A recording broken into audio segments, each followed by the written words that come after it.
Dengan berita ini, aku tuh lebih penasaran apa urgensinya mengangkat pegawai SPBG menjadi ASN atau P3K. Coba deh, tolong pemerintah ini jelasin apa urgensinya atau kenapa pegawai SPBG harus diangkat menjadi ASN. Sejauh pemahamanku, aku tuh belum nemu alasan yang logis kenapa mereka atau pegawai SPBG harus diangkat menjadi ASN. Agak lucu juga kalau alasannya hanya karena program MBG ini adalah program prioritas. Dan yang paling lucu adalah anggaran MBG ini sebagian besar ambil dari anggaran pendidikan. Ya wajar ketika masyarakat banyak yang protes, kenapa guru honorer yang mengabdi puluhan tahun banyak yang belum diangkat menjadi ASN. Kalau alasannya adalah kompetensi dari guru tersebut, ya gimana mau dapat guru yang kompeten kalau gajinya cuma 600.000. Walaupun jujur, maksudku proyek MBG ini adalah proyek yang bagus, tapi implementasinya sangat buruk.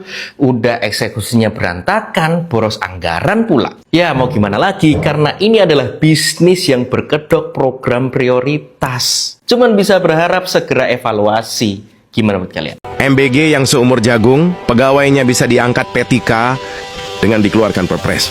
Mengapa guru honor, perangkat desa yang seumur negara, dibenturkan dengan undang-undang? Jangankan status, kesejahteraannya tak pernah benar diperhatikan, katanya negara hadir untuk semua. Tapi entah kenapa yang pandai menghitung laba sering lebih dulu didengar. Daripada mereka yang menghitung pengabdian, dunia bisnis disambut karpet kebijakan. Sementara guru honor, perangkat desa, dan P3K paruh waktu diminta terus bersabar atas nama dedikasi. Mungkin karena keuntungan bisa dicatat di neraca, sedangkan pengabdian hanya tercatat di hati. Dan sayangnya hati belum punya kolom di laporan anggaran. Bukan iri pada dunia bisnis, hanya berharap perhatian negara tak selalu menunggu sampai pengabdian berubah jadi investasi.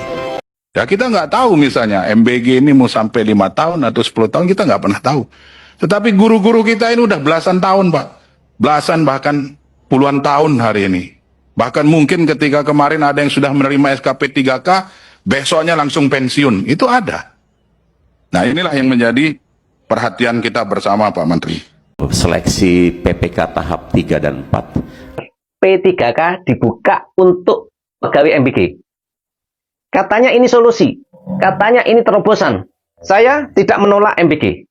Saya paham anak-anak butuh makan. Perut kenyang. Memang penting. Tapi, apakah pendidikan cukup diselamatkan dengan nasi? Di luar sana, guru honorer masih menghitung hari dengan gaji yang tak pernah pasti. Bukan menghitung prestasi, tapi menghitung bulan ini cukup atau tidak. Ironisnya, yang mengajar akhlak belum tentu hidupnya berkeadilan. Yang mendidik masa depan, justru masa depannya sendiri menggantung. Lalu kita dengar P3K untuk MBG dibuka cepat, rapi, terstruktur, jelas jalurnya. Saya tidak iri. Saya hanya bingung, apakah selama ini yang kurang itu anggaran atau keberanian menentukan prioritas. Anak makan di sekolah, bagus. Tapi ada anak yang tidak sampai sekolah, bukan karena malas, tapi karena orang tuanya menyerah pada biaya. Kita bicara gizi, tapi lupa gizi pikiran. Negara ini tidak kekurangan orang pintar.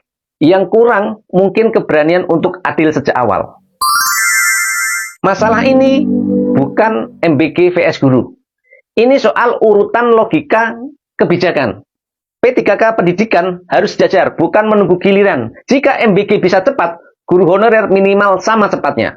Satu anak, satu ekosistem. Makan penting, tapi guru, buku, dan sekolah adalah satu paket. Jangan pisahkan seolah berdiri sendiri.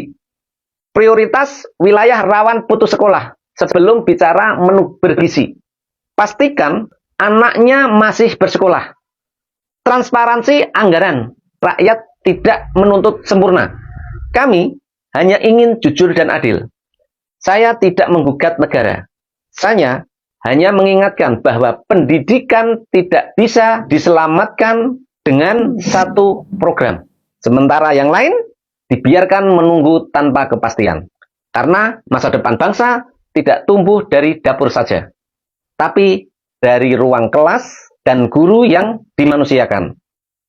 Saudaraku semuanya, sebelum kita melanjutkan ya berita-berita yang heboh di masyarakat ini, jangan lupa minta dukungannya dengan cara like, comment, subscribe, dan tekan tanda lonceng untuk channel Public News ini. Semoga channel ini kita bisa menayangkan berita yang menginspirasi, berikan wawasan, pengetahuan lah pada kita, agar kita mengetahui kejadian di masyarakat yang lagi heboh, keadaan masyarakat kita bagaimana.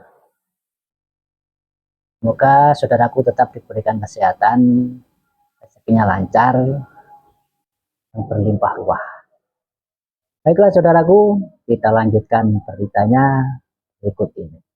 Pada umumnya adalah anak yang berani seperti ini, sehingga bisa melakukan perubahan. Saya terus terang bangga. Dia caranya bagus, rasional, datanya juga akurat, dan orangnya sopan gitu.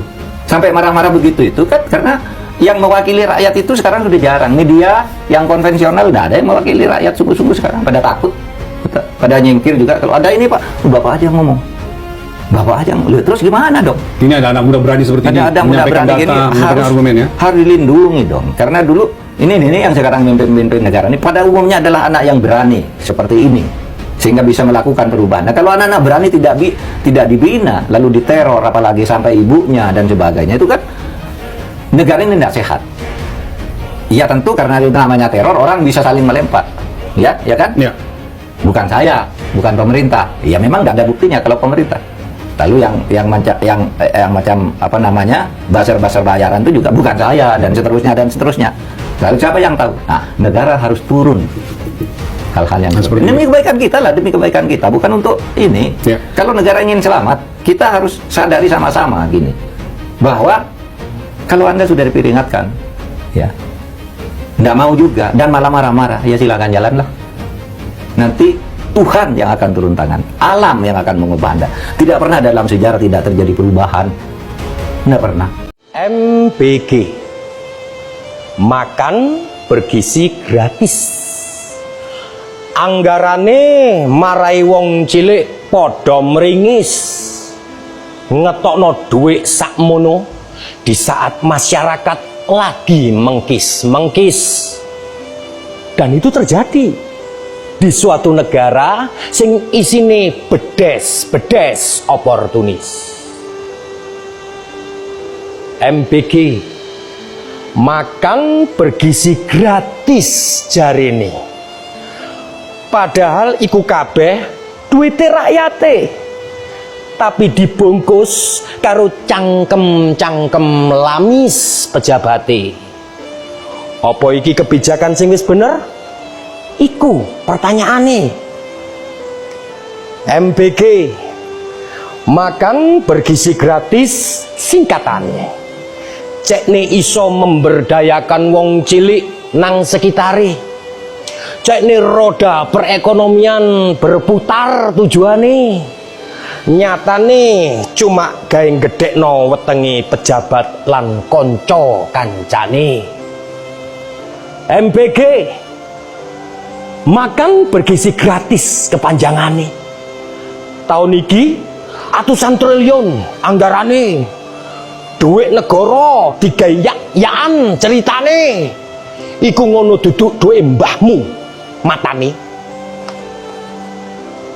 MBG, makan bergizi gratis sudah berjalan. Dibelani ngetok anggaran cuma gawe urusan badokan.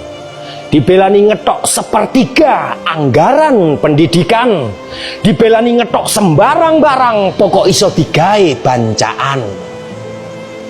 MBG, makan bergizi gratis, apa iki solusi?